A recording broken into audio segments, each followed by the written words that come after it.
in their own business. Because in the early stages, everything depends on them. Decisions move fast, standards stay high, problems get solved immediately. But as the business grows, that same involvement starts slowing everything down. You become the bottleneck, the founder. People wait, decisions stack up, execution weakens, and the business can't move faster than the founder. This episode explores what actually happens when growth outpaces the way the business is built. So listen to the end, and you'll walk away knowing where you are currently slowing your own business down. Number two, how to recognize when your involvement is limiting scaling your business. Number three, why teams stop taking ownership as you grow. And finally, you'll learn what needs to change for a business to run without you. So, today's guest, we've got an experienced entrepreneur, scaled multiple businesses, large businesses in the West Midlands, the UK. And you know what? I'll let you introduce yourself and tell us about the business. Olusegun Akande, everybody, real entrepreneur. Take some notes for this one because you're going to get a lot of learning for how to scale a business that grows without you. Welcome to the show, pal. Thank you very much, Dr. Luis. It's a pleasure. I was quite excited when I got an invite, to join you on the podcast, to speak about Well, we've got this a lot of matters, these people issues. listening in, pal, Oh, that wow, that's good. need to understand like how real business is built. And I think that you're more than qualified for this. So give us a bit of your backstory and let the listeners know who you are and how you've got to where you are today as an entrepreneur. Thank you very much. My name is Olusegun Akande, CEO Director at S&T Enterprises Limited here in Birmingham. Now, S&T Enterprises is obviously the registered business name, but it's a company. It's a grocery-based company with trading name of Sammy's. A lot of people, once I say Sammy's, at least in and around Birmingham and West Midlands, is it's become very popular. It's become a household name. So Sammy's trading at Sammy's Wholesale Cash and Carry, Sammy's Express, which is like a mini map model that we scaled from our first store that we opened in Birmingham. And obviously, with the e-commerce space, we now have what we call Sammy's Online that does day-to-day, everyday grocery delivery to any doorstep within the UK within a Wow. 24 to 48 hours frame. That business unit, it's potentially the only one in the UK serving the UK wide, Monday to Friday, even up to Saturday, delivering food items to every household in the UK. And that's the Incredible. retail part of the business. Now we have the wholesale part of the business, trading as Prado Africa Foods, which initially started as a product brand, but very quickly we scaled into a business brand. And that does and takes care of distribution, foods distribution again to businesses. So it's a B2B side of our business. Businesses all over the UK wide, from down south to up north to the middle belt, fully backed up by an FSA approved cotton plant. So which means I would actually distribute frozen foods, frozen poultry, meat to retailers, shopkeepers, restaurants all over the UK. And that's that part of the business. There's also a sister company that we have and scaled that does hospitality and catering. There's a very new trending restaurant that we just opened Wow. last year in November called Empress Restaurant in Sturchley, Pesha Road. It's generated a lot of traction. So again, the backstory is actually we could be on this call for the next 30 minutes just giving you my backstory. But to be honest, in terms of what you said, what real business is, that's what I've been able to do, and all of this, I tell you very simply, from the back of a van, from being a man in van in 2010. And then today, we have multiple businesses that we've So scaled, within that we've grown. 16 years, you've gone from a man in a van Man in a van on my selling own. selling what fruit and veggies. Selling, well, initially, it was just doing removals. I had to survive. Yeah, yeah. You get, I have this saying, like you think you have a plan until you get hit in the face. And that was what Mm. my story was. You woke up one day and then you found out that your overdraft account has got overdrawn. So that means you got red and you're red. So which Mm. means that you didn't even have money on living on borrowed money. And then you couldn't even have enough of it again. So I had to dig deep within myself. And then I picked up a van. I was just doing removals. So our removals is pick up stuff from Argos, deliver for this, student removals, moving hostels, moving accommodation, home move and all of that. And sometime in between, I got introduced into groceries, supplying drinks to restaurants. And then we just grew from there. But then again, I'm not sure that's what we're here to talk about today. Because that, like I said, that alone could take the next hour just talking about it. But yes, from the back of a van, we've been able to scale our grocery business and still scaling it. We've been able to pivot and then obviously grow into the hospitality and catering business, which now has, we have 2 restaurants in Birmingham. From there, we've been able to grow a household ready meal brand called Oyeti Meals, also fully approved by the local authority, and it's in shops nationwide, in London, in different parts of the UK, just selling ready-made, ready-to-eat Nigerian soups and meals. And then from there, also we've been able to scale into catering. So outdoor catering, private catering, business catering. We have some good clients right now that we cater for, serving them for their launches. Again, there's a vision behind it of where we want to scale to. Because again, when you go into different events, the Belfry, Radissons, you find out that as an African person or a Nigerian person, you go in there and then you're offering you salmon and truffle and gooey stuff. I'm like, I want to eat jollof rice in Belfry, And then so we have a package where we can go to this guy that say, you have so many clientels that are, blacks, that are Caribbeans, or even other ethnicities that want to try different cuisine. We can provide that for you. We'll create a diverse client for you. We'll create a diverse environment for you to be able to serve people choices, not just say to you, this is what we have. And then that would also grow the market for you guys, because then people will say, if I go to Belfry, or if I go to Radisson's, or if I go to Hilton, I can actually go in there as an African person and have African food served to me. And that's our part of the business as well that takes care of what we call luxury catering.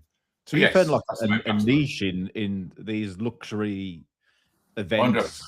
and you found a niche that they weren't catering for. Nobody in our space is doing that now, I can tell you for free.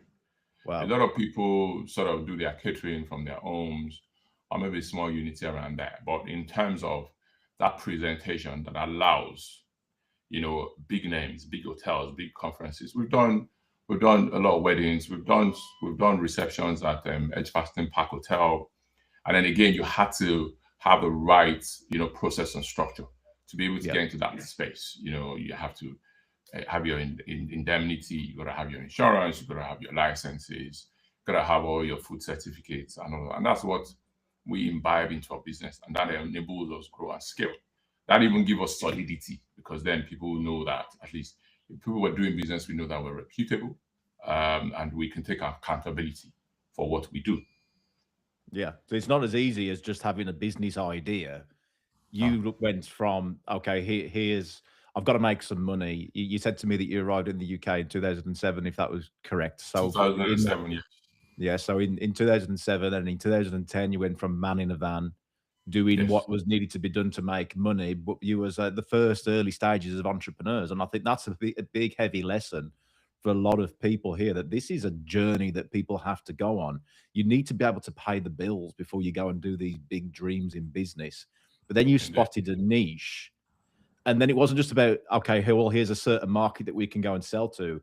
Then there was all the compliance stuff that has to come with it. So I always say, to be honest, that the business that you think you're getting into today is not the business you'll be in tomorrow. Exactly. Trust me, that's very true.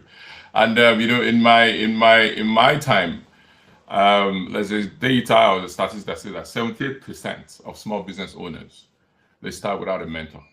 And that's one of the reasons why I started the platform early in the year called Let's Talk by Olusegun Akande, because I see it all the time.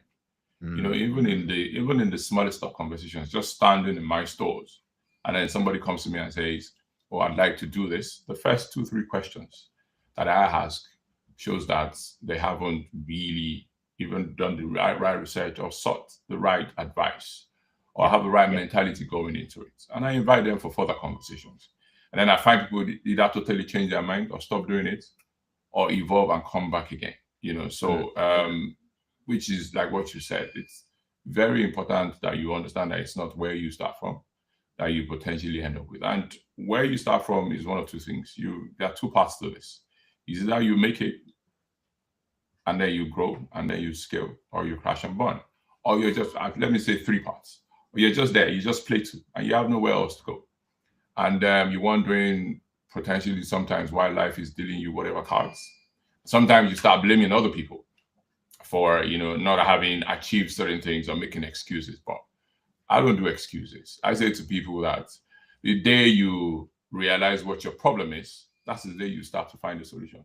If you are a Mm. solution-driven person, Yeah. because if there's a problem, then there's solutions. How do So you does find it, that and how take do a you certain mindset then? You say you got to be if you are a solution driven person. Is that developable or is that someone's trait that they tend to be born with? I think it can be both ways. You can either be born with it. I think I'm born with stuff like that. Um, my mindset is so keyed into the fact that there's a solution to every problem. Mm. And that is me being a relentless person. That's me saying I don't want to fail. Failure is not an option, because if I started and then I run into a problem and then I quit on it, then I failed. But then you could live the rest of your life wondering, what if I'd done this? What if I took this Mm. step? What if I Mm. actually thought of this solution or sought advice as to what I could do to get out of this? Maybe the landscape could change. So that's what I mean by so it's also developable because you find yourself with an idea that is good. You even sought mentorship, and then you started on your journey, and you started to grow, and you started to do your business, and then you run into a bottleneck or a roadblock. What do? You don't give up. You have to adapt, and that is if you're willing to make something of value of what it is that you're trying to do. So Mm. people go into these things for different reasons. One of the things that I try to do, like, what's your why? You want to start a business, why? Because if Mm. you can't answer your why, then when you stumble or you get into a bottleneck or you get into a hole, you can dig yourself out of it because the why wasn't definitive. It wasn't clear from the beginning where your next 3 years is going to be, where your next 5 years is going to be, where your next 10 years is going to be. It's not definitive from the start. So when you get into that problem, you're almost thinking, oh, this is too hard or it's too difficult. I don't want to do it again. And then you pack it up and go. So it's Mm. developable, but it also, yeah, to some people, it's. I believe that it's part of who they either grew up with or they're born with. Mm. Mm. Well, I guess you're going back to environment then of who they were around when they were young or what sort of lessons that they got. 100%. I was driving in and I was a call with my friend. Excuse me, and we're talking about football, and then we're talking about Arsenal, and then sort of what's happening, and then everybody saying they're bottling and not bottling stuff and all of that. And then we're comparing two coaches. We're talking Mm. about Pep Guardiola and we're talking about the other guy. I was thinking you could see, even in their mindsets, you could see one that feels like failure is not an option. You could see one that has developed confidence over the years because he's been a serial winner.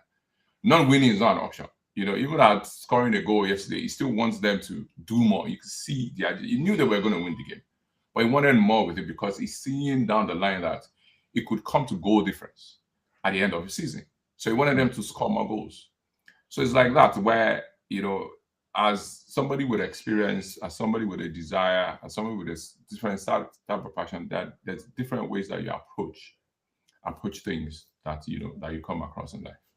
Mm. Mm. Real the business stuff, and again, there's a reason why we do the mentor business podcast is because these are real people living the real skills that can just if somebody got 10% of your knowledge from what you've just mentioned, then that could advance them if they choose to take that on board.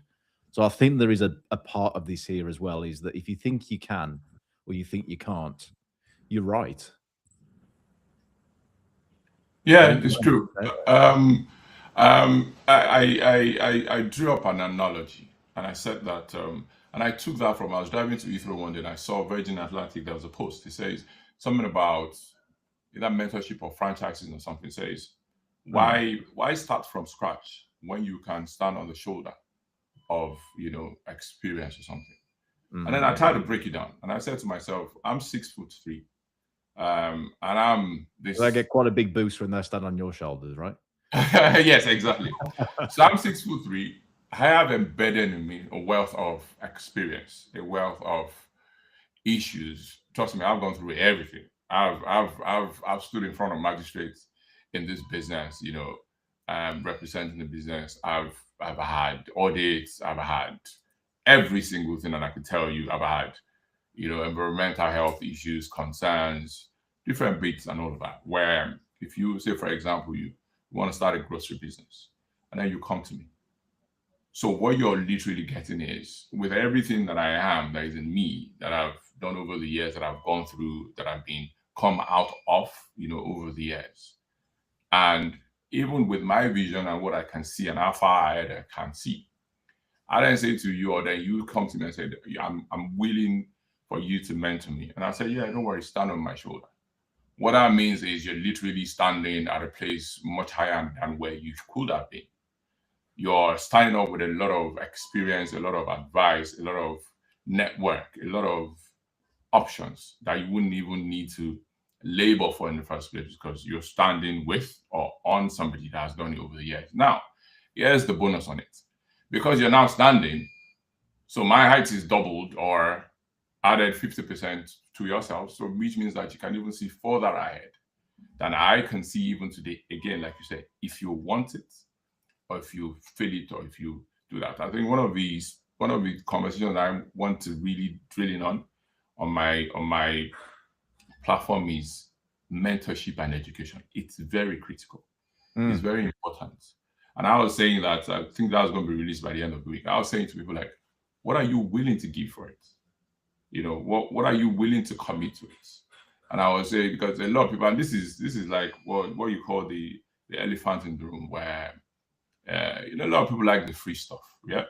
Yeah. Um, where and I represented that with what you call, when you download an app, right, and then it said to you, get a free trial for 7 days. You're never going to get the full features, Mm, because mm, they give you the free version to try it, because they know that there's something behind the entirety of the app that will mm, deliver mm. you value. It's like even the AI, the Claude, and the other bits. This is where you have the pro version, you have all of that. So you get the free version, which is fine. Everybody likes the free stuff. But then after your 7 days or your 14 days, that's it. You can't explore more. And you think, oh, once I get this little bit of information for that 7 days, I'm well equipped. No, you're not. Because there are other additional features that would do you a world of good, that would so much empower, so much increase, so much develop you, that if you don't sign up to that, either as a subscription model, either annually or monthly, you're never going to get that. And then so you're up from one free to free, and then you never grow. But you find something that is of value, something that is great, you key into it. And it says to you, yeah, this is what you get. You get this free session, but if you want to go on this journey, this is what it look like. Are you able to? Would you invest in yourself for eternity? Again, it's all about you. What do you want? And who do Exactly. you want to become? Because that determines how much of self-investment, how much of self-education, how much of knowledge you want to go out there and find. And what would you give to find it? It's a real strange world where people think that they can scale to 25 million pound business. And there's a lot of people, like, when I first start with doing any coaching or mentoring, we'll have like a bit of a day together where we'll say, look, what are your real goals? What is your why? And it tends Exactly. to be, I want to earn six figures, 100K per year, pounds, by the way, for any Americans and Australians that are tuning in. Um, they want to earn that six-figure salary or payment from their business. They want to have a business that's over £1 million, but then it gets to 1 million and then it's 10 million. It's the same sort of thing, isn't it? It never really stops. It just gets bigger and bigger and bigger. But the strange thing is the 5% that really break through are the ones that know that the stuff that got them where they are today isn't the thing that gets them where they're going to be for a £25 million business. Yet they carry that same mentality, that same thinking that they can get by on free stuff, not spending more time on their education. They think they know it all already. It's called the Dunning-Kruger effect. There's a scientific Yeah. term around it. You've probably seen it, where people start stuff thinking that they know it all, and then when they actually get into it, it's like, this is hard. And that's where real entrepreneurs break through. They realize then that they've got to start to invest in this. They need to start spending stuff on marketing. I do a lot of Dragon's Den style investment stuff. And the pitches come to me the other day, and they had in their marketing plan that their investment is going to be £500. And I went, £500 on what exactly? And they said £500 for, we're going to do meta ads and things like that. And I went, so is that a day? And they went, no, it's £500. They're talking about for a yearly budget. And I went, no, that's like daily, right? So again, like, people go into this, and if they had invested in some education, like paying for a service or a mentor, or just learning that bit of stuff that could have cost them, what, 20, 30, £50 per month, they would know then that they have just lost an investment deal that could have got their business 100K for 10% shares or whatever like that. But they've looked silly in front of investors because they haven't had a mentor, and they haven't stepped on the shoulders of these people like yourself that you, I mean, your journey came from mentoring as well, right? You had people. It does. I still do. Every day was still, I have a couple of mentors in business and obviously in my personal life. And every single time we're still in competitions together. You know, the funny thing is, my mentor is also in this African grocery space. He's based in London. Good. And sometimes when we get together and then it starts to go through stuff with me, I'm like, ooh, if you're going through this, then well, and then you find out that it's an outlet. You know, we get talking and it kind of just releases. And he says stuff, and I will find myself also sort of saying, well, can I advise you to do this? Because, you know, I do this on this scale, and then it sort of works. Or do this, or he tells me, if you're not ready for this, then don't do this. If you want, so I still have a mentor. Even though I get looked upon like, oh, I'm the guy that is, you know, successful, or I've grown this, or I've done that, and everything. I'm like, no, every day we're learning. Every day I'm learning. Every day I'm looking for conferences. Every day I'm looking for, you know, what would, you know, help in my journey of even scaling our businesses. Our businesses today, I could tell you that I could sit pretty, you know, come to work every single day, I will be fine. But it's not enough. Not because it's not enough, but it's not just like like you said, you've grown from, I don't know, maybe 1 million to 10 million, and then you're thinking I could do 25 million, which is possible. Again, systems, structures, and whatnot. I know how much we've been investing in our business in the last 8 months. I've changed systems like 3 times in the last 2 years, looking for that one that is robust, that sustains all of our outlets in one space. Because again, that's when we're talking about scaling, and we're talking about bottleneck. You know, you talked about this conversation being as a founder. When do you start becoming a bottleneck, or when do you start being the reason why your business isn't growing?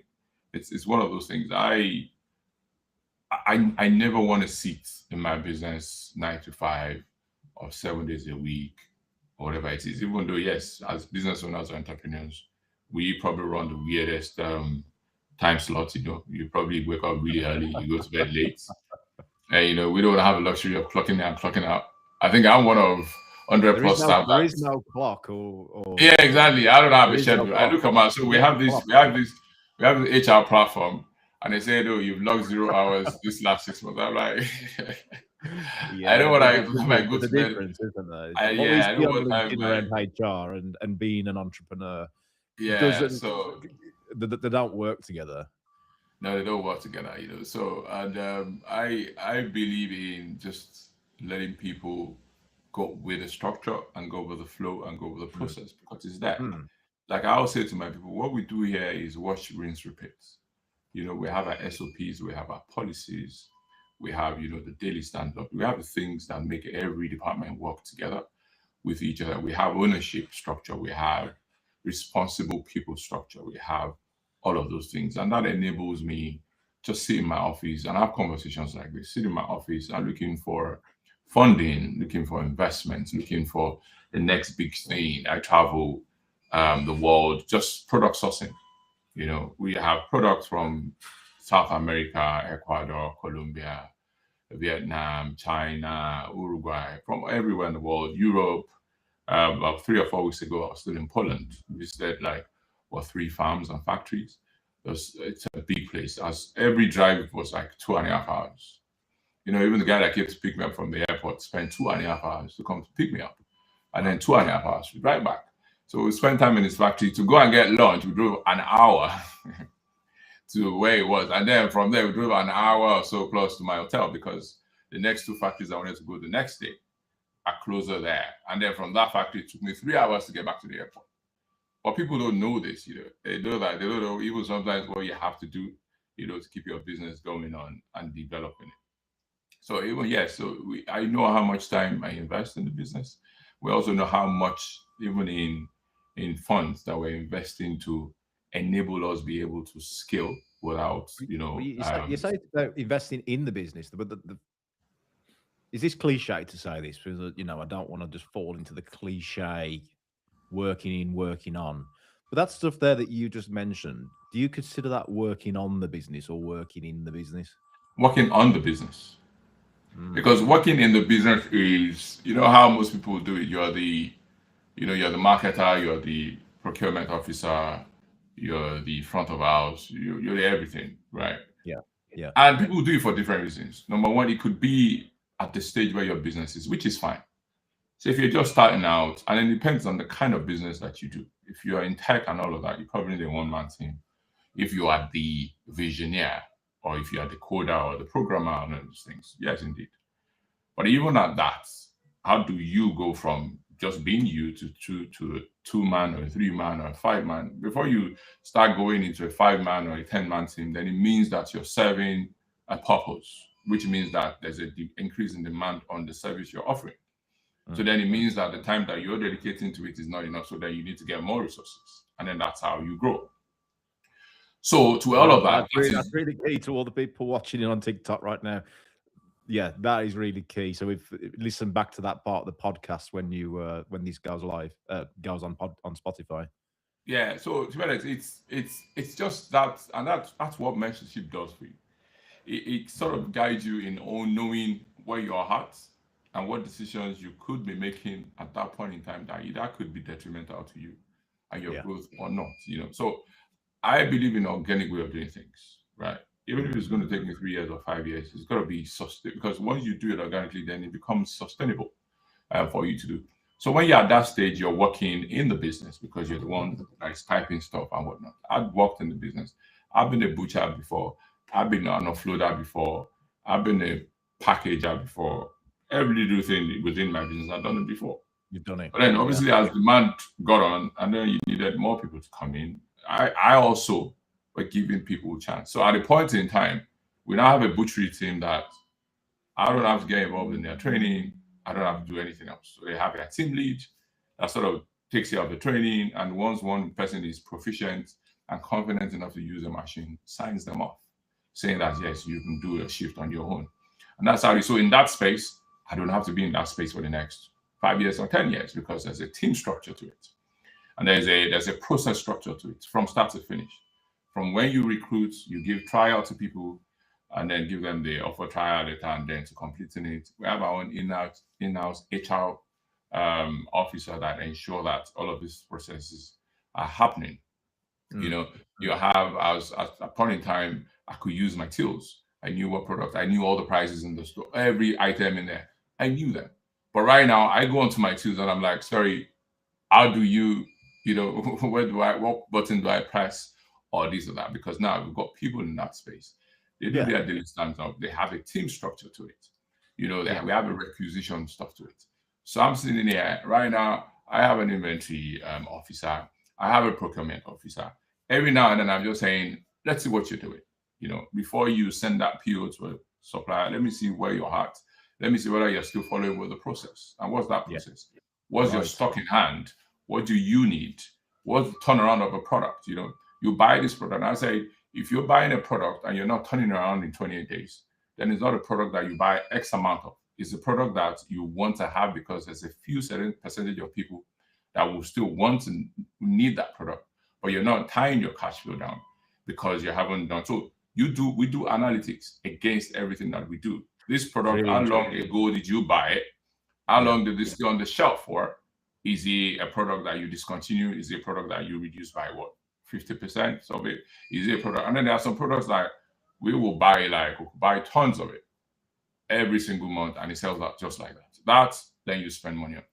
So it's stuff like that that we already have structured into our business. And then now I don't have to be the one deciding it or doing it. There are people that are well trained, well structured into that are doing it for us. And then what am I doing? Again, I'm just looking for funding. I'm having conversations. I'm mentoring people. Inspiring more people to get into business as much as they want, as long as they have the right ideas and the right attitude to it.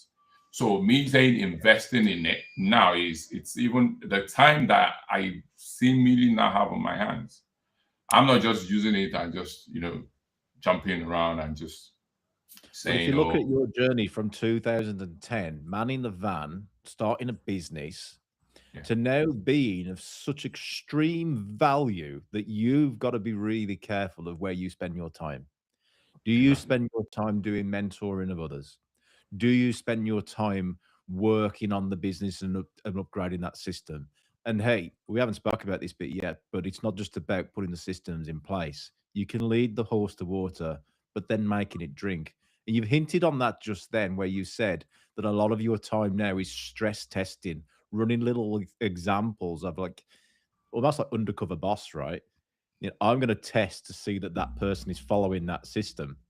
yeah, Because if they're not doing it, then the system falls apart. exactly. In our meetings, so I started what I call management meeting. In some world, it's you're talking pretty much top level VPs and all of that. But within what I do, it's not like that. So I'm CEO. My wife, we co-run the businesses. So and then we've got like a general manager, and then we have operations persons and all that.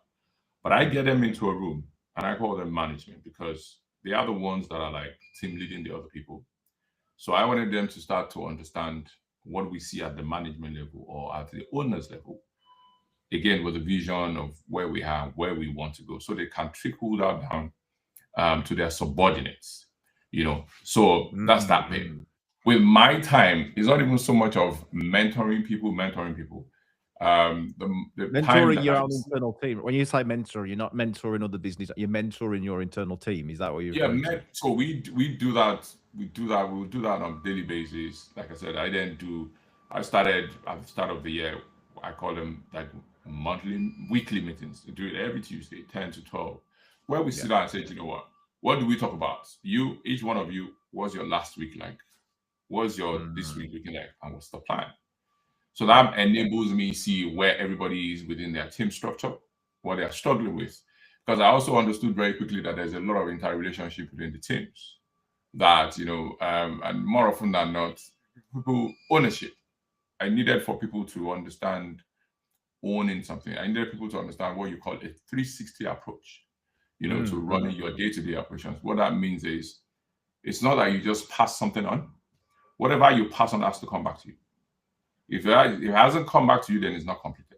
If it's not completed, then ownership is still on you. So, which means it's not enough to say, "Oh, I made a requisition."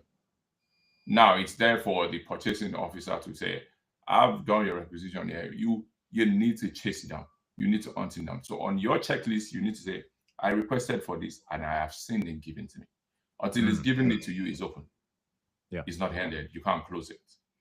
So that's Mhm. what we do. And then because we're able to do that efficiently well, it helps us have what you call a system and operations. And I always say this, I said, there's no amount of money you spend on tech. I could build a bespoke system. I could Yeah. build a bespoke ERP, but you're forgetting that it still needs that finger or that click stuff to add to it for it to Wow. move. You will have to instruct it. Yes. And if you don't instruct it, it's not going anywhere. You So give a you can have a goosebumps saying business what and you're they're very into. good. Exactly. You can have a business and you're very good at Excel spreadsheet, and Yeah. that's your system. You Mm. know, people think that system is something that you put on either Shopify or some big name stuff. And no, it could literally be an Excel spreadsheet. That's Mm. if you don't go on there and update, if you don't go on there and delete, if you don't go on there and amend, it stays put. Mm. Computer technology is still got to be instructed. I know a lot of people say that, oh, when you put tech behind your business gets easier. No, a tech cannot self-run. AI will not self-run anything. Somebody needs to, even AI needs to be trained. And that's why you have loads and loads and thousands and hundreds of thousands of people training AI every single day. It still AI needs is the buzzword today. I mean, running real exactly. businesses, it's what they actually need is automations, right? Automations and Exactly. people So knowing it how still they needs work. people to feed it information. It still needs people to click the buttons. And if, from a manual standpoint, you don't click the button, you don't fill in the forms, you don't update your spreadsheet, you don't do your stock count, you don't do your. I could have an ERP, I can have an inventory management system today, and I'll do a stock count today. And then from there, it automates it saying, so once something goes out to one place, you book it out. Once you book it out, you book it in. If you don't click that button, book out, it doesn't get booked out. And if it Mm. doesn't get booked out, then you lost that inventory somewhere in between. It collapses. You have to start again. So even with tech and what you invest in your business, it still needs due diligence, people to actually take responsibility and still get the work done. Yeah. Yeah. So one of my manufacturing companies, I love the wholesale business that you're talking about there because I like operations. You give me goosebumps talking about it. We spent over £50,000 on a MRP system to try and systemize it all, right? It came in, it caused more problems than it was worth. And actually it caused laziness in the business and pointing fingers at it. So then we had a bit of a people problem. Add it all up, it come to over 100K. Everyone Yeah. spending a lot of time on it. Extra people we had to more than that, 200K. Thinking about the employees that we had to get to try and fix it. Do you know what? It made no difference. But what did make the difference is people getting involved, getting stuck in, taking ownership, and pressing that button, like you said, the Yeah. accountability around it. This stuff's quite, as I speak to you more and more, I realize now how you've managed to scale and become successful as where you are today. I mean, how many people do you employ in your businesses now? I think we're clocking, well, scary. Maybe not much to a lot of people, but I think we're clocking around 120 people. 120 people. And Yeah, that all started from you in a van. me and the Where van. did you learn about this stuff around systems? Because I've met people that have been in business for 30, 40 years, and they haven't ever moved past that barrier that's really allowed their business to go beyond a million. Yeah, they've become like a lifestyle business, but you've really scaled. What did you learn on your journey that allowed you to do this, that give you that opportunity to break through and become the size you I are think today? I'm very keen on effectiveness, and Mm. when you don't have, so I believe systems are there to support you, not to replace you. So which means, Right. so for example, take a typical example. We have this old, you do this old WhatsApp thing, and then you have a WhatsApp group, and you put everybody on a WhatsApp group. So every team will say, "Oh, I need this." So somebody goes on there and submits, I don't know, 20 items for their Yeah. own sort of department of what they need. But because it's a WhatsApp group, then so many other conversations. Oh, prices. Oh, this and that. So what you find out is like things are getting lost in conversations. You don't things are not, you can't track things. So Mm. somebody says, yeah, but we say, okay, why is this empty? Why is this not there? And they go, well, I requested it from the inventory person to pass it on to the procurement person, and I got half of it. I didn't get half of it. But then how do you track what you got in the first place? And how do you track what you haven't got? So even without any big system, I said, start using what you call Google Sheets, the live one. So what that means is on there, you have your inventory, your list items, your line items, and then you have your stock counts, and then you have your requisition that says that this week I want 20 of this, 50 of that, 10 of that and all that. So the person that has processed it goes on there and says, of this 50, because of stock availability, I've only given you 30. So there's a deficit of 20. But we all can see it on that Google sheet that there's a deficit of 20. So there's accountability to where 20 is. Now, the next time the goods come in, you go onto the system, you know that there's a deficit of 20. You know that you need to complete the 20. Even in that time, it's not even 20 you need to complete anymore, because the 30 you've given, you probably have depleted it. What that is doing is informing the decision you're making. Whether I'm giving 50 or there's 20 left, or actually without 20 left because there's a new stock, now it has back up to 50. And that's what systemization does for you. The ability to track things, the ability to have accountability, the ability to audit stuff. Yeah, right. The ability to study stuff. It makes everybody's life easier. But then again, it's also resting on people really digging in, understanding that if they fail in their task, there's a domino effect on how it affects everything else.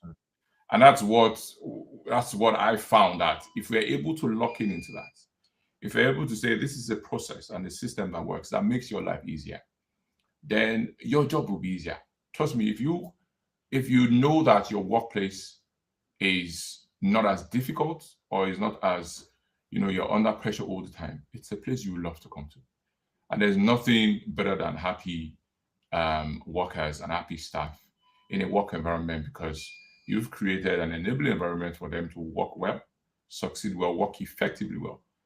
And trust me, when they're happy, your business will be smiling. When your staff are disgruntled, you have a lot of bad energy, negativity to deal with. But when they're happy with the structure and they are locked into it and taking responsibility with it, gold. Yeah, I mean, these are the things that really going to open up a lot of people's businesses listening to this, from all different sizes, and lessons to lock in for anybody who's in starting businesses soon or thinking about starting businesses. This is the stuff that your tomorrow will become. Yeah, so lock in this stuff. I've got some questions for you now then. All right. For people on their journey that are listening in, when did you first notice that the business couldn't move without you being the bottleneck? Well, I noticed it when you start to find gaps in the business. So, for example, when, again, in the retail wholesale space, price point is key and whatnot, right? And then I'm the business owner, I'm the procurement officer, because I believe, so if this is all, sort of in answering what you're saying, I believe that, I'm the best at negotiating, I'm the best at this, I'm the best at that. Nothing moves until maybe I sign up for something, and nothing happens until, I know about price and whatnot. What if you're not available in that time space? What if you have a family emergency? What if you have to be somewhere? What if you have to travel?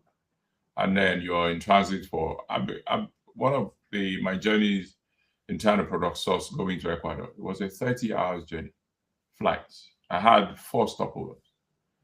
And then we're talking 6 hours time difference and whatnot. In that time space, if you continued to be the procurement officer, if you continue to be the ultimate decision maker, nothing can be done without you. What happens to your business then? Does it get up? Does it stays on hold? What happens if you're your own security officer? You're the only one with the keys to the building, and you're not around, and you forgot to leave the keys behind for somebody to open up your building? Did they start breaking down your doors or something? So I realized that very early in my business life that I couldn't be the one. I don't think I ever allowed myself to sort of be a bottleneck. I've always known that I need support, I need people to be able to let the business sustain. When I was doing my man, I knew of this particular person in London. I'd go to their store. This person is the owner of the business, and the person is the one standing behind the till and standing and looking at everything, seeing everybody that's coming through, looking, it's like they didn't want anything out of their eyesight. I'm like, people are still going to steal stuff, things are still going to go missing. So what you have to do is empower people to be in positions where you don't become a bottleneck to your business. and don't have trust issues. And that's why you find institutions, even the big supermarkets and all that, even ourselves, we factor in probably about around 2.5% into our margins. That allows for theft, allows for damages and all of that. Because how much can you see? How much can you oversee, especially when you start to grow, especially when you start to go from one branch to another branch, to 3 branches, to 4 branches, to 5 branches? What do you do? So it's about empowering people early enough so you don't become a bottleneck to your business. You don't be the one that when you're not there, things can move. When you're not there, things can happen. Even to pricing, there are my staff, they say, oh, boss, you have some special customers. I said, yes, indeed, I do have them because of different relationships. I got my siblings in the business. I got other people in the business. We look after them in a different sort of way. But at the same time, I also let them into sort of how I deal with them. So that even if I'm not around, when those guys need something, they don't need me to be there to make decisions for them. A lot of the times it's even those ones we might call them my special customers. They now deal with my operations team lead because I could forget that I just had a conversation with you, and then that causes a delay in your business. So ultimately, it's about empowering people, realizing that it's time to empower other people within your team for them to step up, take responsibility. And then what that does is it frees you up time.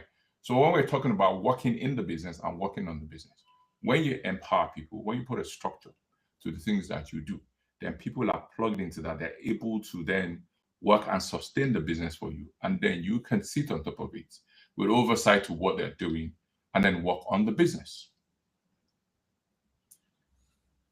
Did you ever see, well, what areas became the hardest for you to like scale and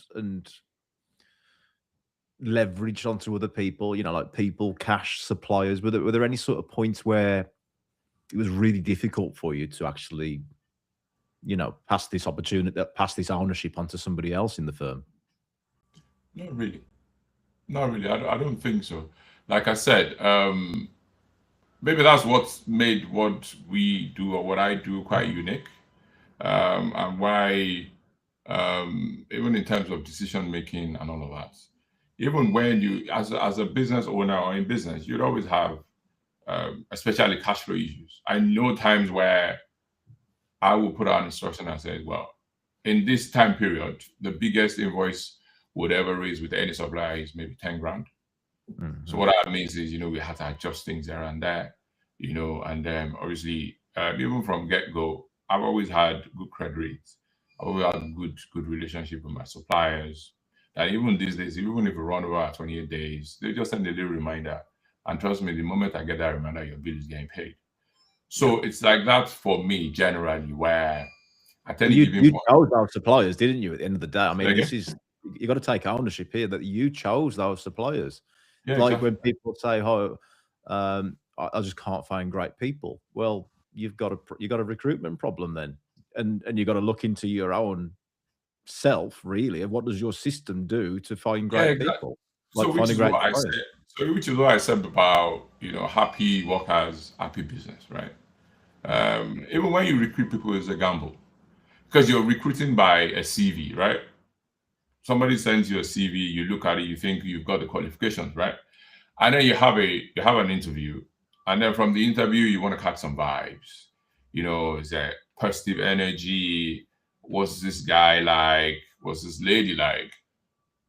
And it could all be a front. It could all be a means to get it into your workplace, and that stuff can turn out to be a toxic one. The staff can come into your business and become comfortable, and then start to drop the ball or start to get lazy, or start to feel like, well, there's nothing without me. I'm the go-to guy here, and everything else and whatnot. It's how you manage it. We largely have very few turnovers. I think it's because of some policies lately that is making the landscape of sort of staff turnover a lot higher than what it used to be. But even in July as of last year, when a lot of policies changed with the UKV and stuff and all that, we've always had a very, very sort of good staff retention. Because for me, it's just plain and simple with me. Yeah. If it's not broken, I'm not fixing it. If it Well, works, standardize it, embrace it, enjoy it, and then people are every day happy to come to work, every day happy to do their own thing. We give them grounds to sort of work with themselves, and sort of even I have them have their own meetings weekly as well, where they all sit that I don't see, because sometimes as the boss, you sit in their meeting, they don't want to say much, they don't want to, but when they are you're teach disrupting others, your own system there, aren't you? Yeah. exactly, and that way you can also become a bottleneck where you want to be present in every meeting. You want to be see what everybody's doing. You don't have to be. You can have a lead person that feeds you back on what it is, but sometimes you want your people to be comfortable in their own skin within themselves.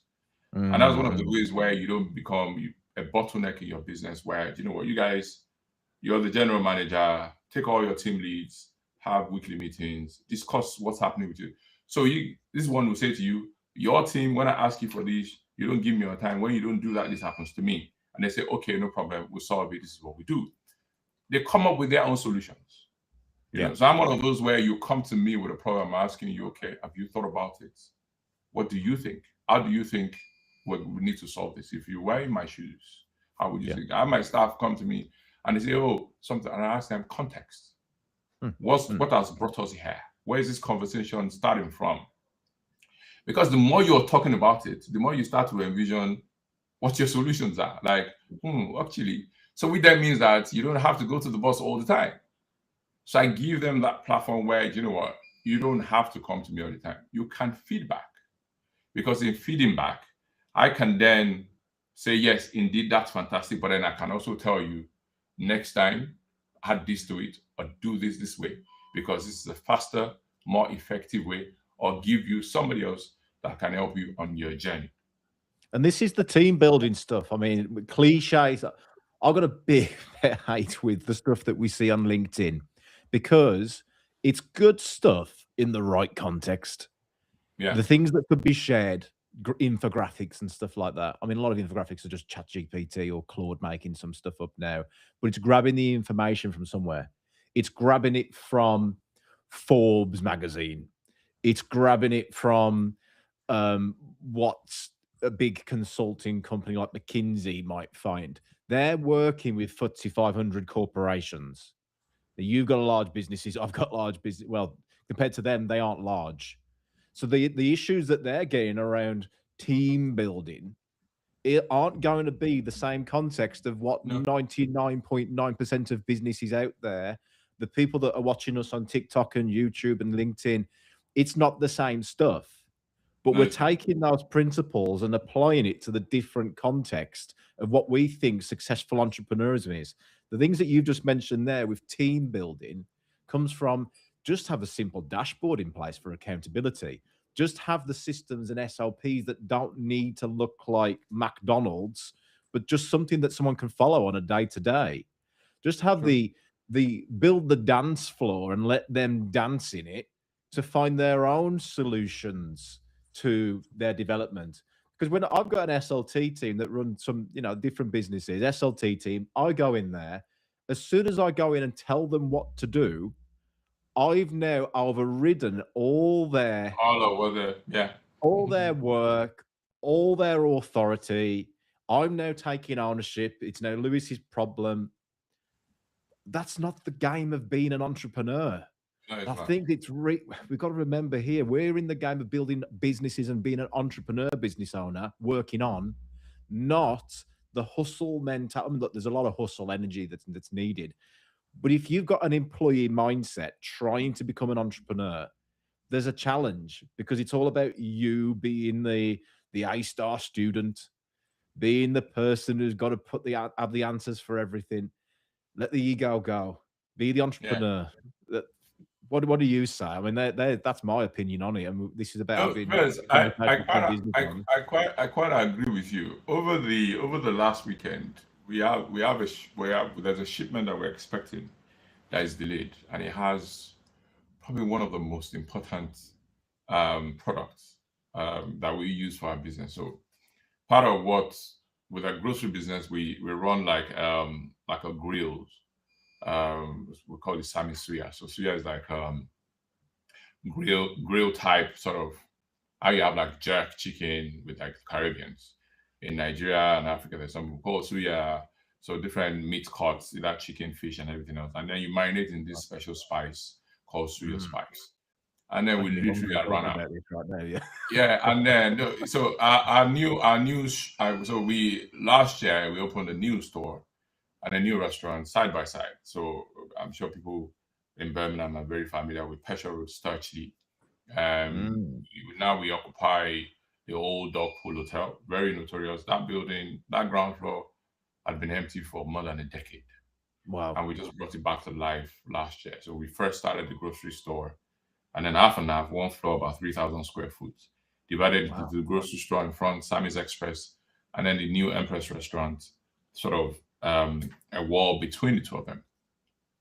And then outside there, when I was taking the lease, I said the way that our business has become unique, everywhere that I have a grocery store, I must have my grill joints, because that smell of, of chicken or meat, as you come out with your shopping, you can't resist it. That smell of shawarma, you can't resist it. You just get it up and then get it on within and then settle. Even before you cook that food, you first want to have your grills. So I'm going to have a food truck in the car park, and the landlord said, it's fine. So this particular key ingredient, we'll be waiting for it in this container and it's yet to come. It's delayed by a week. And we had to find, because it means that we would not have grills. And trust me, if we don't open our grill hut for a day, there will be riots in Birmingham. I'm not kidding Mm. you. Not only for our walking customers, we leverage it for our restaurants, because Yeah. we also sell it on restaurants. In our restaurants, we have dining, and then you have collections and deliveries, delivery out and all that and everything. So it's very key. And we ran out of this particular spice. And then they came to me, oh, we don't have this one and that. I said, well, find a solution. What have you done? And I started to ask questions. Have you called this person? We've called everybody, every supplier that we know and everything else. And blah, blah, blah, blah. I said, okay, no problem. And you still can't find. Anyways, we get a bit here and there. Then I said to her, like, do you know you can actually just make this from scratch? Let's go, I'm thinking about it too. And I said, what do you need? Okay, I need this, I need that, I need that, I need that. I said, there you go, that's your solution. So Mm. sometimes, they exhausted all means. They tried everything and let them do it, like find it. In that moment, there was a lesson and an education that I wanted to pass on. But again, there's a solution everywhere. If you can't get it off of something, you have to make it yourself. So how deep can you go? How deep can you search? How many stones can you lift up and find your solution? There's every stone, there's every obstacle, something sitting on a solution for you. How far are you willing to go to find that solution? You could find yourself in a financial blockage, like your business is struggling, and you're thinking, I'm gonna pack it up, I can't do this anymore and all that. Could it be that you made the wrong decision in the first place? Even if you packed it up, are you giving up totally or do you want to move? I've got a guy that literally moved probably about under a mile of just changing location, and his fortune turned in business. The first time I saw it, I was like, what are you doing here? Again, he had gone ahead, no mentorship, no asking questions.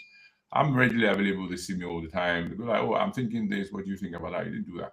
But as soon as I saw it, I said, and whatnot. And a couple of months after, I started going, oh, this is not working and everything else. And you've got to move. And then in moving also, what do you do when you're signing that lease? You see people commit to 15-year lease. They're thinking, are you nuts in the head? You're not even in control of what happens. You're not in control of the next pandemic. And then every person that you sign with is going to hold you by a throat saying, well, I've got a contract to use you. You've got to honor it. You can have a 15-year lease and you can be out of it. Your second anniversary or third anniversary is called break clause. You take a lease, you put break clause in it. That's why there are clauses, so that, again, in the event of anything, I tell my people these days, every utility bills that we sign now cannot be more than a year. Because the inflation, everything is not steady. I sign a contract for 3 years and I'm in trouble. But again, the landscape can change, the prices can go. If it goes way upward, that's fine, we'll deal with it. but I want to be in control of my narratives. I want to be in control of my business. I want to be in control of so that I'm not, because those are the things that kill businesses. Where when you're signing against that dotted lines, you really don't understand what you're signing up against. You have not taken into account what your future could look like. Now, the future is so crazy right now that there's even a lot more factors that changes the landscape for you. From policy standpoint, from economy standpoint, from the next person that's going to wage a war against the next country, for the next pandemic. So, which means that now more than ever, it's even very critical that before you step out to doing anything, that somebody sits in that space with you and help you on your journey, that put everything else that you even thought about in helping you and guiding your way through things. Stay in control, stay agile. Yeah. It's an important lesson. Why do you think that other business owners, I mean, this is easy to say when we've done it, and look, the journey's not even started for us, right? there's plenty more ahead. We've got big plans, we've got big entrepreneur journeys to go on. But for the people that are stuck under $1 million, let's say, why do you think that they're struggling so much when it comes to team and getting the team to do this stuff for them so they can leverage? I think each proposition is going to be different, right? You can, and that's where, again, when you get into conversation with people, you can really know why are you here? How did you even get here in the first place? So something got you here. So you analyze that and think, okay, this got you here, and now you're here, you're stuck. Interesting. And then the question again is, even you had a vision, you wanted something that got you from 0 to 1 million. You must have something that you want that gets you from 1 million to 5 million or 10 million. Where? What are those things, right? And then the question then is, whatever has brought you here and has made you got stuck here, it really definitely can't be what takes you further. So you have to do away with that. You have to sort of strip that away, and you have to come up with new ideas and new concepts. And what does that look like? Is it funding? Is it this? Today, I could tell you, maybe I'm in the market for funding, and I'm saying, I don't want debt funding though. Maybe I want equity funding. Maybe I want this. Maybe I want that. Because I know what debt funding does, right? It puts the pressure on repayment. It puts the pressure on somebody's capital and all of that. But then I'm thinking, my business has got value, has got profitability in it. How much of it am I willing to give away for X amount of money, on the back of the valuation of my company? Is that the thing that gets me from, I don't know, maybe my 5 million to my 10 million? Yes. If it is, then that's the solution and the way to go. So I'm finding who's got the money, who believes in my vision, who believes in making money, and where I want to go. So like I said, I think it's all going to be different for different companies, different people. It's always going to be of a case of where you came from to land where you are and why you're stuck in it and what you need to go to do to get out of that being stuck to the next stage. And it can be a different number of reasons. A lot of people in business rob Peter to pay Paul. And what does that mean? You have indebtedness, you have a credit, you have this, you have that, right? You haven't paid your suppliers. And then you're jumping on to the next big thing that collapses your business. Now you're stuck both ways. You can't pay your debts, then they're chasing you with court claims and all of those things. And all of a sudden you're thinking, what are you doing here? Do you make this much money? And then which part of it do you invest? Which part of it do you use in growing? If you're at a stage where there's nothing, you haven't got liquidity, who scales without liquidity? It's either you are recycling your profits to grow your business, or you're getting funded to grow your business, right? So if you haven't got liquidity, how could you grow your business? The businesses that I grow, where my office today that I sit in a 25,000 square foot building, and we opened it April 2024, right? And it was on the back of what we needed to do to stretch open my business and introduce sort of other elements into the business. And I needed funding, right? And I sat with my bank. We had conversation for months, and they weren't forthcoming. But part of how we were able to do it was through our liquidity, right? So we could go in. I said, okay, actually, we could take some of this out to do this, and then with some other bits with lease financing, like our cold rooms, some specialist equipment, and all of that. because the business generates enough revenue for us to be able to do leases. So you could go, right, some parts, cash flow, funding, which with your own money, you could do lease options and then spread payments over a number of years. And after those times, you own the asset, and it become an asset of the company. So it would have to always be digging deep into how did you get here? What are you doing in there in that moment to go to the next thing? Is it a cash flow thing? Is it a funding thing? Is it a founder bottleneck where it has to be you or nothing else? And how much energy do you even still have in you?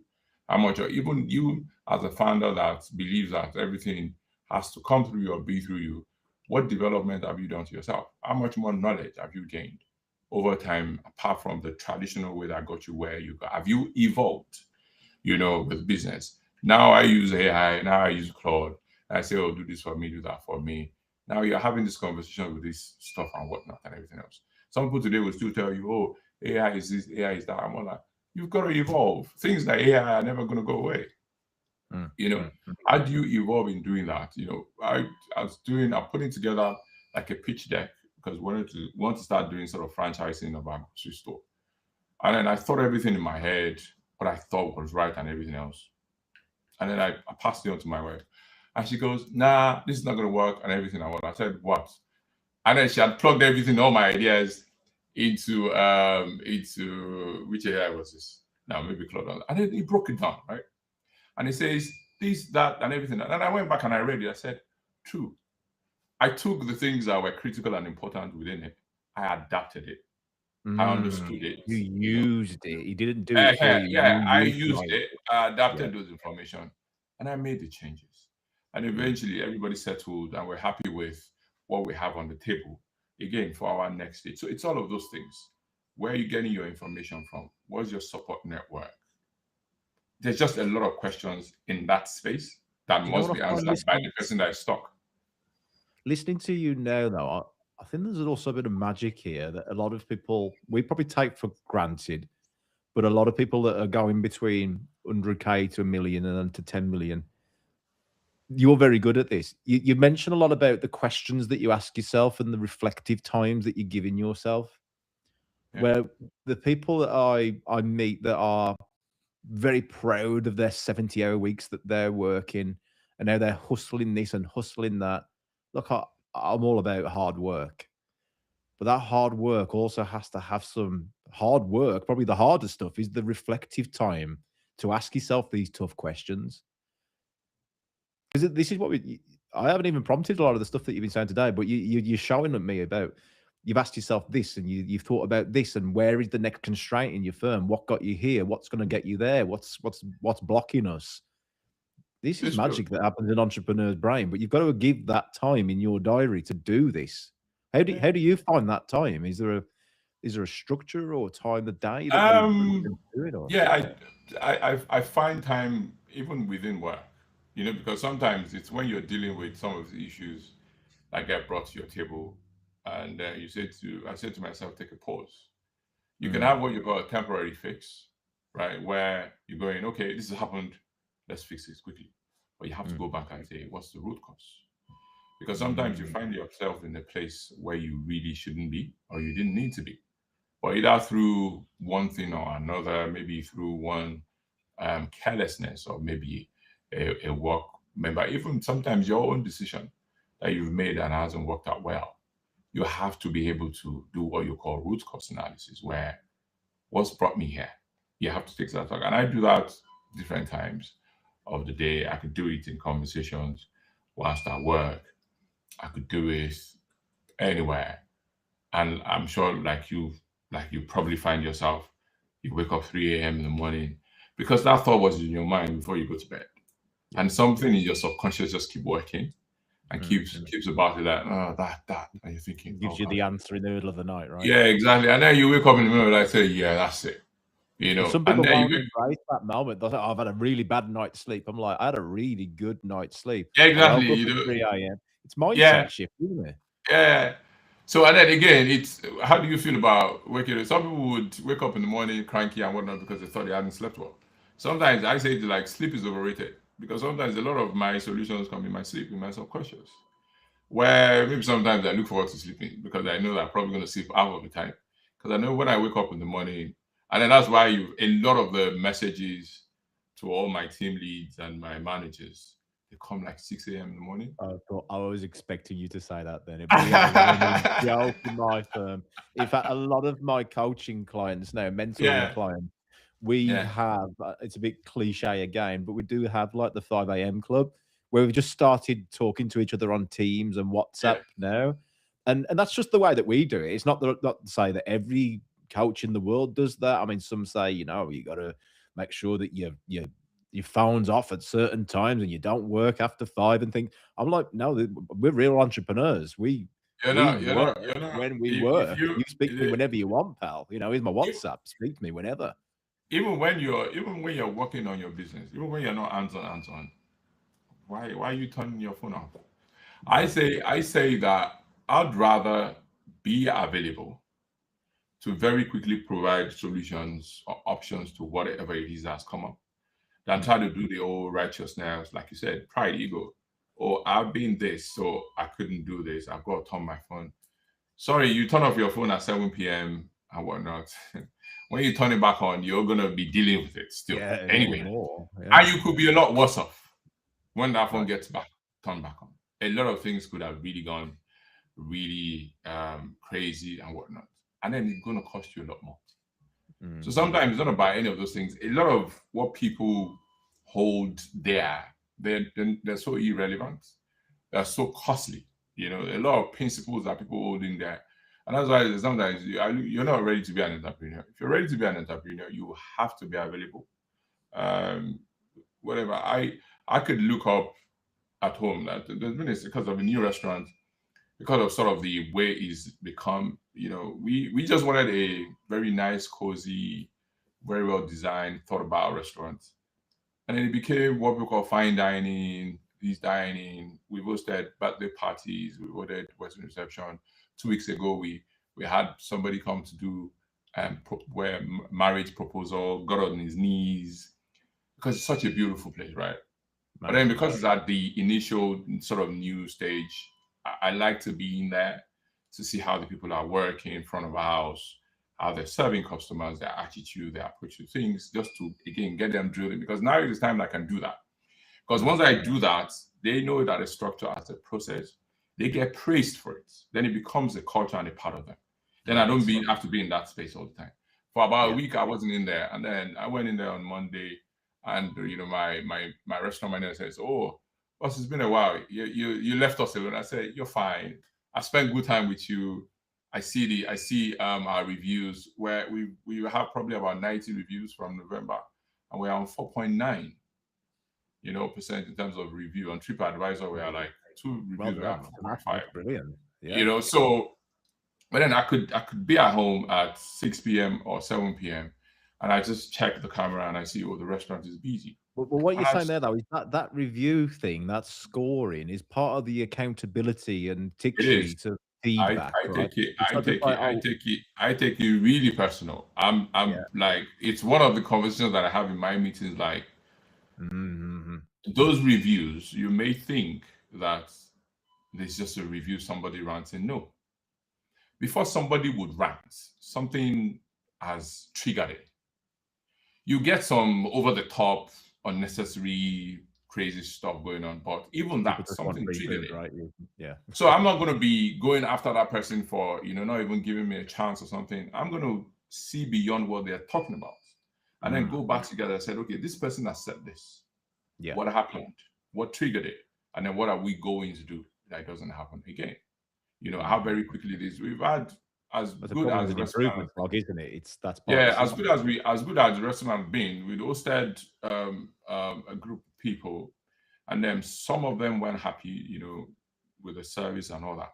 But trust me, nobody left that restaurant the way they started to feel. I made sure that every single one of them, I sorted them out, explained to them, gave free beers or free drinks here and there, got their contact details. Like, I'd like to connect with you again so that I can check on you to see all of those things. So when your staff and workforce see you manage your business like that, they're learning from it because it's the culture that you're saying to them that without the customer, you don't have nothing. Our doors close and open every single day because of the service that we provide. And it's very critical that feedback, the comments, the reviews that you get, that you take it, get constructive with it, go back to your team, sort things out when it's negative. When it's great, praise them. I will do a screenshot and I'll put it on the group like, you see, this guy just called you out and said, this guy, you were great, your service was great. The same way people see that and they praise you, it's the same way they see a bad service. So you can serve the best food and your service is bad, everything is bad. But you can serve the crazy, not so great food, but your service is outstanding, you get forgiven because they think you're probably a bad day in the kitchen kind of thing. So yeah, that's just my thoughts. I think it's brilliant how you use your customer reviews from Google or TripAdvisor or whatever they might be scoring you on as part of the system to overarchingly say, as an entrepreneur that runs a large business, this is my why, and Okay. this is a scorecard on everything. And then all the stuff that the customer doesn't see, all the dashboards, all the Power BIs, all the systems and hard work, and all the work that all your team members are putting in, recruiting, the management meetings, all comes back down to a single point that you can go, are we really on track to our why? Giving me goosebumps talking about it. It's fantastic. Now, I'm going to just a little bit of content for the listeners that could be at different stages right now. Okay. So we've had a few questions come through on the lives. And I think this is also a bit of a good bit of, well, make a good reel as well, right, for the socials. What sort of advice would you give to somebody? Three things. Advice for somebody going from startup to 100K. Okay. Advice for a business owner approaching 1 million, and advice for a business owner approaching 10 million. Okay. Advice is So what three different questions there. So the first one being advice to somebody starting up, achieving their first 100K in business. to be honest, it will be the same answer for every single stage of it. It's your why. Your why is the most critical and important reason for doing what you're doing because um, you would have a business. There's some retail stores that because of the size of their business, trust me, they couldn't turn over 15K a month, right? Mm. And it's just like that. Maybe they will get a upward. Maybe in December they'll probably clock maybe 20K or 25 in a month. So if you do that, 15K, 10, 20K, let's even say 20K a month. So that's about 240K a year, right? In that space, you're only able to stock so much and you're only able to sell so much. Mm. So you have to think about it. What else is going to give me more? What else can I bring into my space if you can't move? Because in business, in a square footage of a space, there will be dead space, there'll be dead products, there'll be stuff that you need to take out, strip out, and replace with something else. Interesting. There are people around you that are probably first competition to you. Do you go into their space as what have they got that they're competing with me about that I can do differently? Because you could be 100K for the next 10 years and you wouldn't move. You have to evolve, you have to adapt, you have to find new products, you have to find new service, you have to add something on top of it. We're building our own ERP right now. We literally have launched a new website and all of that. But then I looked at the website and I'm thinking, what are our consumers that buy from us? Right now, it's just a click on the button, put stuff in the basket, check out, and then we'll deliver to you. But I'm thinking that would give me, I don't know, 60, 70K a month, right? And I'm thinking, and I multiply that by 12, okay, I know what that would look like in a year. And I'm saying, okay, every shopping that you do, every basket value, I put points with it. So 4 points could mean maybe 50p or whatever it is, whatever that looks like. So at the end of your shopping, you will earn 100 units of points, right? And it's in your wallet. So I'm saying to you, okay, but then it will take you a while and a while and a while. So part of what we're doing now is I want you to come to my website and spend more money or do more business. So we're going to introduce what you call like a money service business, where you can send money home to your friends or family in Africa or any part of the world. So it'll be there on the page. Now here's a beautiful thing that we're including on it. So I'm saying And to is it, people that does if that you go back shop, to your?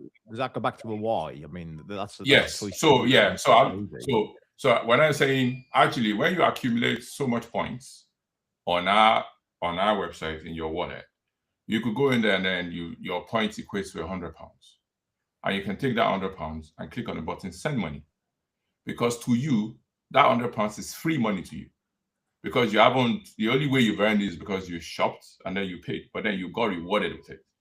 But then that becomes money for you to then use to do other things. When you do that, that's definitely going to increase my headline. So that's answering. I'm going from 0 to 100K, right? Within that space, what have you done to 100K, and what do you have to do differently to grow you from that 100K? Because if you're still in that box, if you have not opened another facility or another unit, or if you've not grown the business, then that revenue is not going to grow any bigger than that. Except within that business, you introduce something else that adds to what people already buy. So if your average transaction basket value is 20 pounds, 25 pounds, right?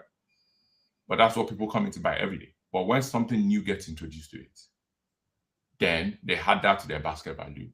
That basket value increases to 35 pounds. Your bottom line increases from 100K to 150K. So it's the same way where now you're hardly going to get a million from a 100K business. So which means that you've got to scale it. And what are you scaling? How do you scale? Do you go into the internet space? Because you have a physical store. Do you take your business and put it on the internet? Because when you put it on the internet, then it means that 100,000 plus, 1 million plus people can plug into it, and then they start to buy your product all over the UK. Is that product scalable into sort of going into Europe? So again, you could be in that box where you do 100K, but you have to evolve out of it. Go online, go on TikTok. There's TikTok shop, there's Instagram shop. You could do all of those things. And that's whatever it is you're doing to your 100K, you have to be able to expose it to a lot more people to get you to 1 million. Right. So there's So two one of things those here, things right? is either you bring up new ideas, bring new services into what you do, or you expand out. And you can expand out into either having multiple sites, or you can expand into the internet space with the service. But then again, are people willing and happy to pay your service? Is your service valuable enough for it to attract attention of people, to buy into that? And that takes you again from your 100K to 1 million. Now, if you're going 10 million, I've seen our revenue go from, like you said, 100K to 1 million to 5 million to more than 5 million today. And the only way and the only reason we're doing that is because we're evolving and we're scaling, right? Our B2B used to be very sort of restricted because we're operating from a warehouse unit of maybe 10,000 square foot. In that unit, we had our commercial kitchen, we had our online processing unit, we have our packaging unit, and then we're using it as storage to supply businesses. So the best business we could do out of that building is just sending out goods and sending out goods. Traders couldn't come into that building because we didn't have space, right? And that kept our B2B percentage of our overall business at probably around 15%. And I knew that, okay, we need to grow this and I need to scale this to probably 30% of the business. So we took on a lease and we came to this 25,000 square foot. We then turned it into a cash and carry, right? So the same products that we stack on top of each other that people find difficult to access, even the staff find them difficult to access, they're now well laid out on pallets, priced out. So one stone killing two birds. So now I could now do my distribution seamlessly with ease, with structure, because I'm in a bigger premises, things well laid out. They can take inventory, they can do everything right. But at the same time, people can now walk in, pick up a flatbed trolley as if you're going to Costco, and then you pick up everything that you want, price in front of you, go to the till, and then check out and pay me cash in the money. That in a space of 1.5 years has grew that sector of our business from 15% to about 30% of our business. Wow. So when you take that, you Wow. put that into our bottom line, then I'll be adding another million or 2 million to my bottom line at the end of the year. Yeah. So in terms of answering it, I've just sort of given an insight into how sort of the different size business where you can go into to increase that. That will get you from 100K to 1 million, and 1 million to 10 million is a big jump, and you have to Do you be know able to what's take the big fascinating risk. to me? It's Say that again. all this has come from a Yeah, decision. You made a decision to buy a van when you came to the UK, yeah, 2007 to 2010. You made a decision that you wanted to do something a little bit different and start to do a different industry and a different business. You made a decision to hire some people that you wasn't just going to be just you on your own. You're going to get some people to help you. You made a decision all along those journeys during COVID. We haven't even mentioned that. That must have been tough. Not yeah. It and was. either because there was no business or there was too much business. It's tough. You made a decision to go online. You made the decision. It came down to you, and that's a lot of pressure to hold and carry, and the weight of all this stuff that's going on. And when you've got 140 people in your business, every decision could be the wrong decision that costs families jobs. Indeed. And now you're making decisions again in the last year that went from 10% to 15%, sorry, to 30% and increase the bottom line. But that could go wrong, right? And a lot of people would stick in analysis paralysis of what if this and what if that. But all your growth has come from decision after decision, finding a mentor, choosing to stand on the shoulder. Everything that we spoke about there is down to you making a decision that you're going to go and do something about it. Where a lot of people I know have been, no, I know, but a lot of people that we see, they're still thinking about the same thing that I was doing 5 years ago. The great idea that they have one day they will do. Taking decisions faster, man. I think we need to change the podcast name. Yeah, to be honest, it's decision. I think in business, new ideas, scaling where you are, once you see it, and you've analyzed it, and it's the best thing you can do in that moment, you've got to go. We've got another building beside us right now that we're moving into. Well done. We've had that building for a little over a year, and I've been paying rent on it empty. Good landlord that I have, but it's such a good building, if that makes sense. The rent on it is crazy and whatnot, and I just kept it until the right time for us to move. And then I said to my wife, like, it's time that we do this now, and then we do this movement and do this and do that and do that, and got the architect out, drew out the plan, did the layout, and I sat here and I drew my vision of it, put it on the plan, gave it to my wife. I said, "What do you think?" She says, "Looks good." All right, no problem. Once they tell me looks good, everything is good, boom. This morning, you know what I told her? I said, I've started work. I started working on it. I said, I got a builder in yesterday that's going to start breaking some walls, that's going to start putting some offices up and everything else. I wanted to do it, raising funds to do it. I haven't raised a penny. I've started working on it. So which speaks to just do it. You have it 5 years ago, you have it 10 years ago, you thought about it this morning, last week and whatnot, just do it. And then you're starting to do it, get advice, get mentorship. You could be in tech, you could be in engineering, you could be in retail, you could be in fashion, you could be in music. You can Google people up, you can get into people's LinkedIn, you can message them and say, I'm thinking this, right? What do you think? And if they've got free time for you, they'll give it to you. If it's paid time, are you willing to pay for it? I've got a guy came onto my LinkedIn and said, okay, no, I saw him in the restaurant. And then he says, oh, I follow you on LinkedIn. I said, okay, no problem. I'd like to have a conversation. I said, drop me a message. And then dropped the message, he sent stuff like that. And I said, okay, no problem. Go onto my website, because I've got a website, let's talk by oa.co.uk, where it's there. So you get a free 15 minutes consultation. And after that, you can come back if you think there's something of value in me I can give to you. and then the rest of the time is paid for. So I said, book your 15 minutes consult. And then they booked it. And then we had a conversation. By the 12th minute, we already figured out what the guy was not going to need to do. I said, you told me what it is, there goes your problem. Then there goes your solution. Yeah. If you need me, you can be here, I'll be here, and then we have much conversation. So go into people's DMs, even if they don't answer you, don't give up.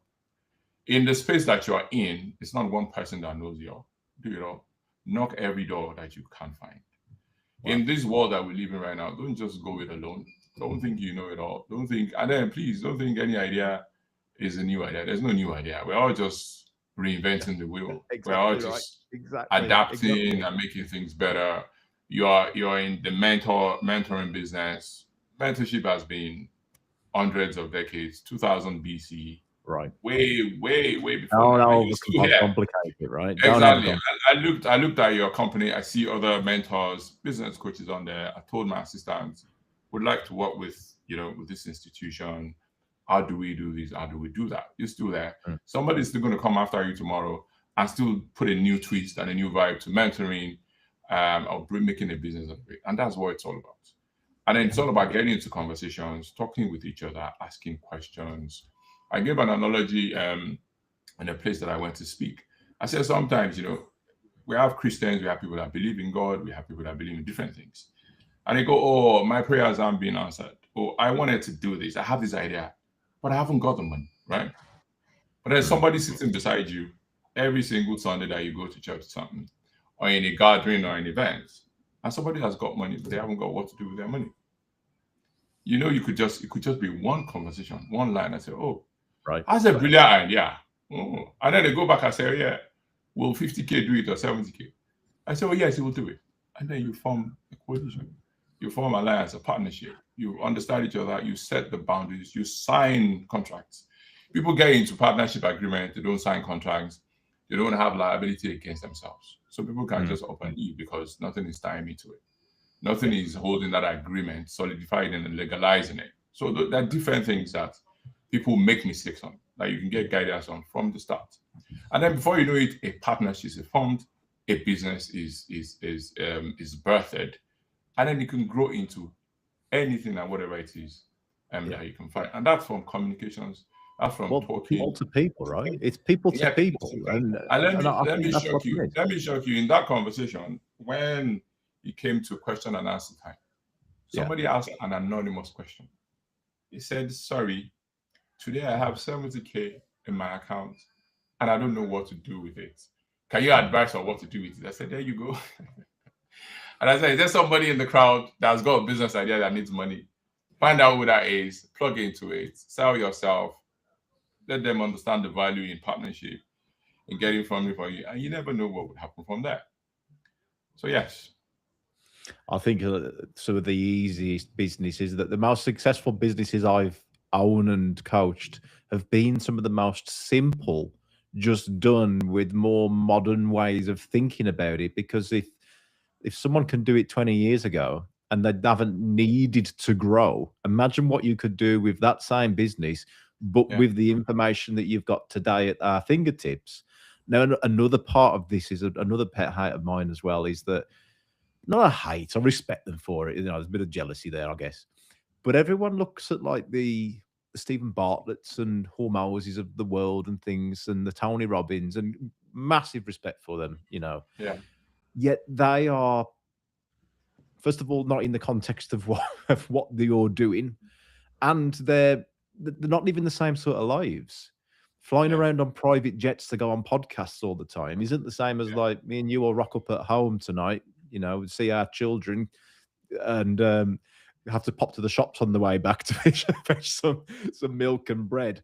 Why not get advice and mentoring from people that are just that little step ahead, and not even a step ahead in business? It could be a step ahead in mindset or finances. I like fractional stuff. In fact, mentalbusiness.com is fastly becoming a fractional consulting business, because people want these different sort of minds around their boardroom table, and they just pick which one they want.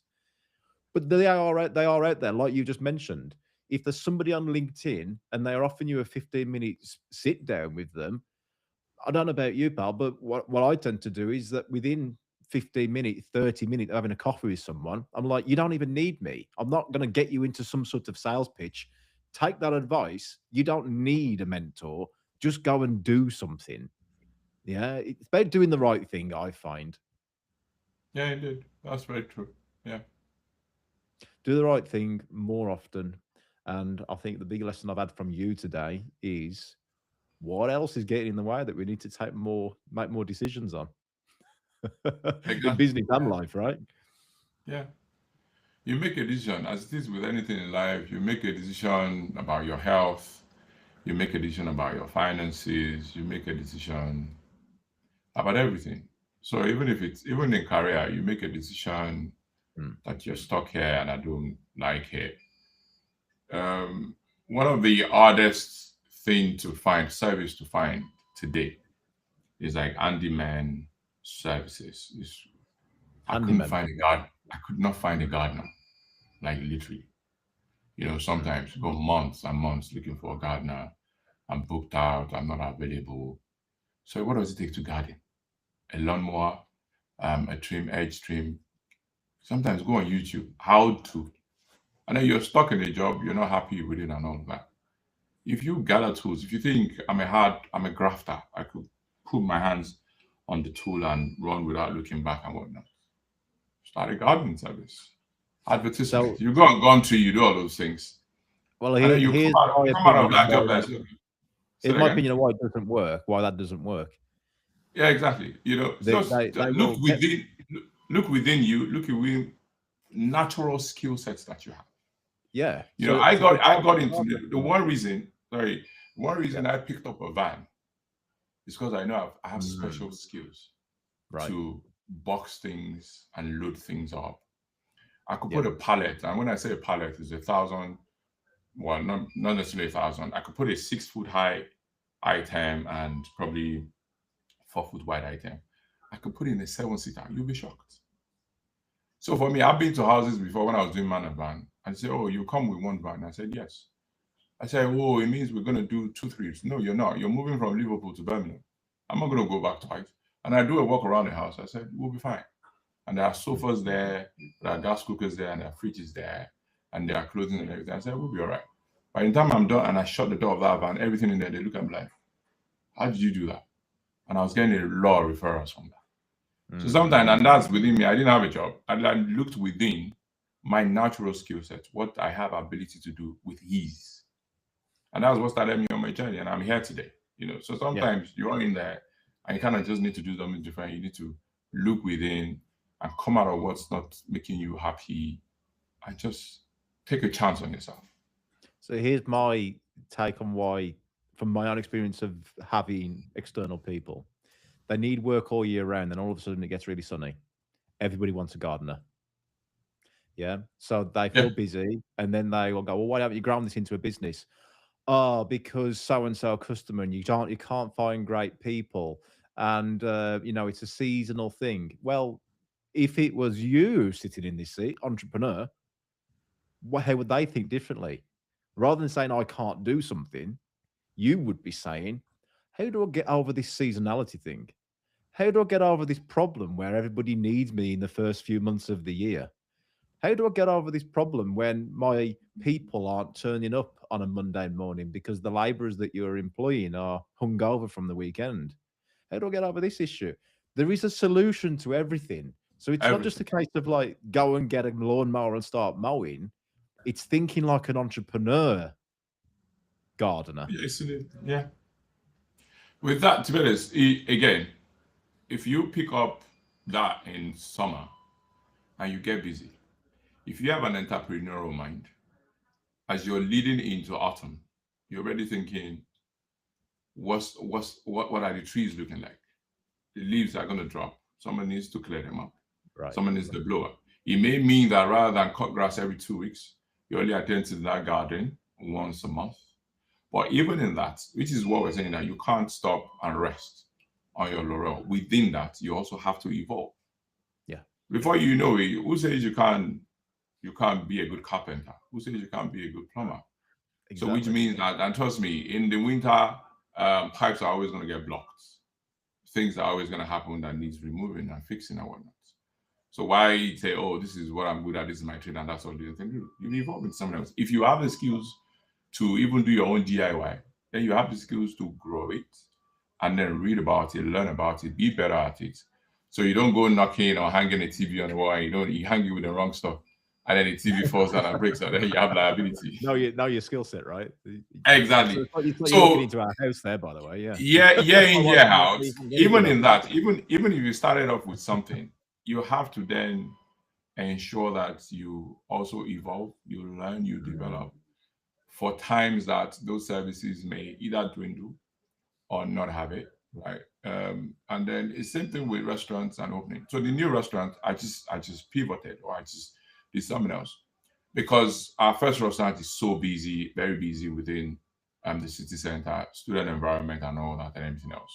We kept the same opening times for this new one, but it's a much more laid back, much more relaxed restaurant that sort of gives a different feel. It gives it Mm. a late afternoon, evening feel. It A gives different audience, intentionality to I it. imagine. Yeah, and whatnot. Now we've changed our opening times from 12 Yeah. o'clock. We're opening late at 4 o'clock and whatnot, because there's no point the staff sitting there from 12 to 4 p.m. just have one or two guests, because of the type of restaurant that it has become. It's become like a very laid back, dress out, evening kind of place. And we adapted. So even in what we do, we've adapted very quickly, just so that we're able to again keep our bottom line, and then keep our wage bill and all that, keep it balanced and everything else. It's the same thing where if you believe that this business or this idea is going to be seasonal, you still do it, but find a way to evolve it to be able to be available for all the 4 seasons. And that is where being an entrepreneur would come from. That is where, again, if you get guidance or speak to somebody, I'm here now, but every sort of winter, this is what happens, and that's what happens, and everything else. What do you do? People play golf, and then in winter, golf is hard to play. And then some people have done this whole indoor golf thing, where you go in there and then you still play as if you're on the course. That's adaptation. If you can't Yeah. play, you don't have to stop playing golf throughout the year, because once it's winter, the floors are hard, it's icy, you can't even get scores or get any handicap in that period. What do? You go indoors, and then some people are starting all this indoor golfing thingy, and then you can go in there and still play your golf. So which means that by the time it's golf season again, you pick up your bag, dust everything up, and then you're back out there on there. So everything that you do as an entrepreneur, you have to always evolve. You have to always develop. You always have to look at what the next best thing, what the next big thing is. Amazing advice. I mean, another thing here is, yeah, you can evolve to help the seasonality. So open something else like the indoor golf. Perfect analogy. There's a company in the UK. I mean, you come back from the story. What does the Christmas tree seller sell the rest of the year? Exactly. Because it's a Lapland UK. Have you ever heard of these? Lapland UK. My kids love the place. I mean, if you want to book on, you need to be booking on like March to get a ticket for Lapland UK in November and December. It's Yeah. only open 2 months. And when we went there, it was packed. And every 30 minutes, there is another, I think it's 30 minutes, they're putting over a new wave of people, and it's packed. Average spend for us was around about £1,000, £1,200, right? Tickets, drinks, food, everything that's included in it. Now, if you say that's £1,000 and they're getting 50 families through each time, you can just imagine the amount of money that they're getting over 2 months. Yeah. But for that 2 months, it's go time. The Yeah. other 10 months, it's not go time because it's not Christmas and no one cares about Santa Claus. So That's they've true. built a business that is their prime. It's like farming, right? You plant the seeds. No, They it's not build even that. It's like even places in Europe, like places like the Greek islands, Yeah. places like Santorini and the rest of them. They are only open from October to March, April, and the rest of the months they're closed. They send their staff away to their homes and whatnot. They just run just local businesses because they know that That's tourism. The place is all about tourism, scenic views, blue waters, and everything else and whatnot.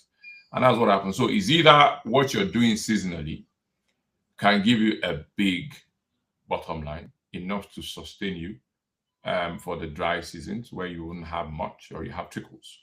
Or again, adapt into other things within the business, evolve other things within the business that can take care of those months.